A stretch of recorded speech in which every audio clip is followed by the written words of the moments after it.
By the end of this video, you're going to be on your way to being awesome at tracking macros.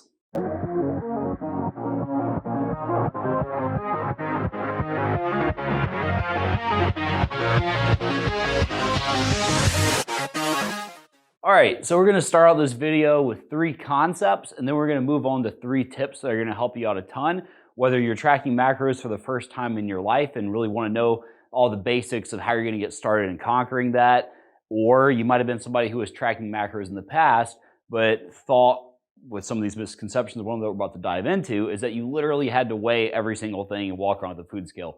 Totally don't have to do that. So the first things that we're going to start out are conceptual, and here's tip number 1. You don't have to be perfect. So we're going to write that down. So perfection, just put a big no arrow around that. So when it comes to tracking macros, making progress, whether you're doing a reverse diet, whether you're on fat loss, trying to gain muscle, it really doesn't matter because it all comes down to averages over time. So by perfection, I mean perfection on a day-to-day basis. And we've covered this in a few other videos where we talked about ranges and averages, but really changes in your body come down to your total intake over an extended time frame. It's not so much about what you take in for one given day. Let's say that, for example, your baseline target for protein, or we'll use carbs as the example, but your baseline carbs is 200 grams, right?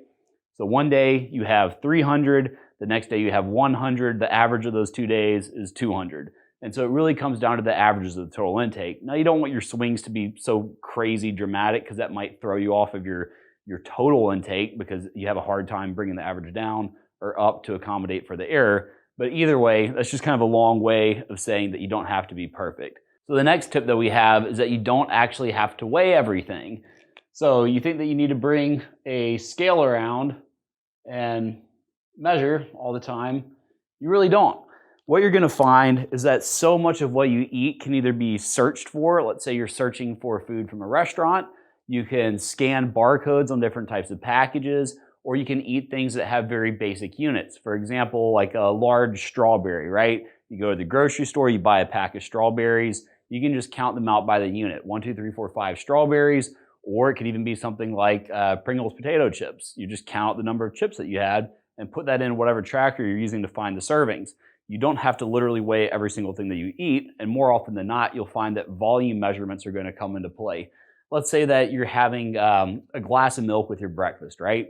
So the first few times that you start tracking, you might pour yourself into a volume-based measuring cup, 1 cup of milk, and then pour that into your glass, unless you want to drink it from the measuring cup. I'm not going to judge you. You can still do that. But let's say that you're pouring it into your cup. You do that 5, 6, 7, 8 times, you're going to know what a cup of milk looks like in that cup, just like you would know what a cup of breakfast cereal looks like in your bowl. So once you do that enough times, you'll be able to even eyeball and estimate the amount that you're putting in there. But just don't let that misconception get in your head that you literally have to weigh everything, because you don't. And more often than not, you're going to find that most of what you're tracking over time, you're not even weighing. And then the third misconception that a ton of people have is that this is going to take up a lot of time. Call that a clock. Tracking macros in reality is only going to take you about 1 to 2 minutes a day once you get the hang of it. For example, with the avatar tracker, you'll have your recent items that you've tracked. And most people are creatures of habit and eat the same 15 to 20 things over and over and over again. So you can do things like copy and paste an item from a previous day to the next. You can copy and paste a meal over. You can add from a recently added item, or you can just know in general the macros of what you're eating, because once you've tracked it enough times, you just understand. Like a cup of skim milk, for example, is 8 grams of protein, 12 grams of carbs, and 0 grams of fat. Didn't have to look it up because I've tracked it a million times. It's just the things that you frequently eat, you're going to start to understand what they are, and you're going to start to see them a little bit different and just kind of know them in terms of the macros that they're composed of. So in saying that, you could use the avatar tracker. There's a bunch of other ones that you want to use. They're not as good, but you're welcome to. But point being, 1 to 2 minutes a day is really all the time that it actually takes once you understand the basics of tracking macros to track. So now we're going to move away from the general conceptual or the misconceptions that a lot of people have. Those have been busted. They're out of the way. Let's get rid of them. And we're going to move on to some tips that's going to help you master tracking macros. So tip number 1, especially if this is your first time ever tracking, is track everything. for 2 weeks. If you track every single thing that you eat for 2 weeks, the first thing that's going to do is get you in the habit of tracking.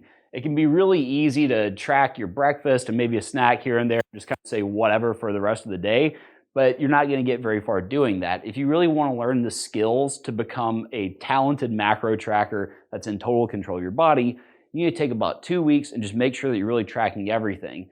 Once you do that, you're going to get a few benefits. One of the first ones is that you're going to learn the foods that you frequently eat, and you're going to see them differently in terms of their protein, carb, and fat content. You'll start to learn things that you're frequently eating that are a great source of carbs. For me, that would be like baked potato chips. The kinds I get from the grocery store, very low in fat, not a lot of protein, bunch of carbs. Or you could have things like protein powder. Protein powder, almost all protein, no carbs, no fat. Or for a good fat source, it could be things like salted peanuts, right? Those are things that I always keep at my house because they're just good sources to fill in the gaps if I'm low on one or low on another. So again, tracking everything that you're eating is going to help you start to learn how to view food in terms of its macros, and you'll start to understand what that you normally eat is a good source of protein, carbs, or fat. The next thing that you're going to find out if you're tracking everything is what you need to slow down on and what you need to eat more of. So a good example here is my dad, when he first started tracking macros, he was eating a bowl of grits, which was like a half cup of corn grits every morning, putting a bunch of butter in it, and then having chocolate milk. And so when he tallied up the macros for that, it was like 115 carbs, 50 fat, and very little protein. So he started to see, oh my gosh, this choice for breakfast might be what's contributing to my weight gain because it has so much carbs and so much fat, and that's how I'm starting my day. So you're going to start to understand things that you've been eating that might not be conducive to your long-term goals and understand what you need to reel back on or what you might need to get more of when you go to the grocery store next. And then if you're tracking everything, you're going to start to learn what different serving sizes look like. I touched on that earlier in this video, but what I mean is if you're tracking everything and measuring everything, you're going to get really good at eyeballing stuff. And once you get really good at eyeballing stuff, it just continues to speed up the process and make it even simpler. And now we're going to move on to our next tip. So this is called stock up, right? We're going to keep a primary source of each one of the 3 macronutrients that you like in your house. So you're going to go to the grocery store and you're going to find a fat source that you like, you're going to find a carb source that you like, and you're going to find a protein source that you like, and keep it on hand. And especially if these are things that are non-perishable, you can take them with you throughout the day to your place of work, to school, just wherever you're going to be, and make sure that you always have one of those resources available for each one of the macros. So in my case, a very simple thing that you can keep on hand, perishable and non-perishable. So a good example here is carbs, right? So if there's excess carbs I'm trying to hit, but my fats and proteins are done, my perishable would be grapes. So 1 red grape is roughly 1 gram of carbs. Or for a non-perishable, I have jelly beans. And the jelly beans are also 1 gram of carb per jelly bean. So very easy to hit your targets by having something that's primarily one or the other. And again, those baked Lay's, or not baked Lay's, but the baked H-E-B, Howdy Texas potato chips those are really good too. High carbs, low protein, low fat. And then the final tip is protein. So protein is just a word. How do we turn that into a tip? By protein, I mean stock up on protein first thing in the day, right? And well, stock up doesn't mean go and buy it, it means eat it. So if you're having a ton of protein first thing in the day for your first meal, you're going to be taking care of a substantial amount of your protein target. Because once you're out and about at the office, at school, wherever you are in the day, you're going to find that it's very easy to find sources of carbs and fats. Just imagine that you go to a vending machine. What do you see in there? You see honey buns, you see Pop-Tarts, Little Debbie's, potato chips, candy, stuff like that. But I have strong doubts that you're going to find good quality protein bars or ready-to-drink protein shakes. I mean, there might be some places that are like that. Most that I've visited are not like that. So again, if you start out your day with a good amount of your protein target met, you're going to have a fairly easy time because now you need to have your carbs and your fats kind of catch up to your protein intake. And so that's a really good way to start your day and make it easier to hit your targets. And also, if you're on a fat loss goal and have low macros that you're working with, having that big chunk of protein to start things out is going to help keep you full because protein in and of itself is something that helps people stay satiated and stave off hunger. So anyway, those are the 3 executable tips that you can carry with you into your day from watching this video.